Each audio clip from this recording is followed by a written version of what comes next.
ఆపన్నా, నన్నెందుకు తోసావు? ఇది నా అయ్యో ఎందుకిలా గొడవ? ఇది నాది. అయ్యో నన్ను తోసేయకు, నువ్వే మొదలు పెట్టావు. ఇంకా కొట్టేస్తా. ఆపన్నా, నన్నెందుకు తోసావు? ఇది నా పండు, ఇవ్వను. చాలు. ఇలా ఎందుకు చేస్తున్నారు?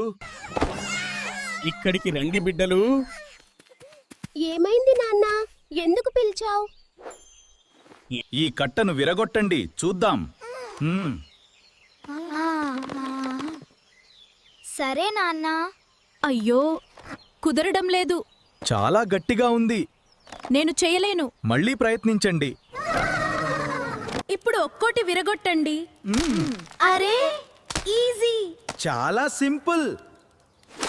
చూసారా, కలిసి ఉంటే మీరు బలంగా ఉంటారు. విడిగా ఉంటే బలహీనమవుతారు. అర్థమైంది నాన్న, మేం తప్పు చేశాం. మనం కలిసే ఉంటాం, ఇంకా గొడవలేదు. అదే నా పిల్లలు, ఎప్పుడూ కలిసే ఉండండి.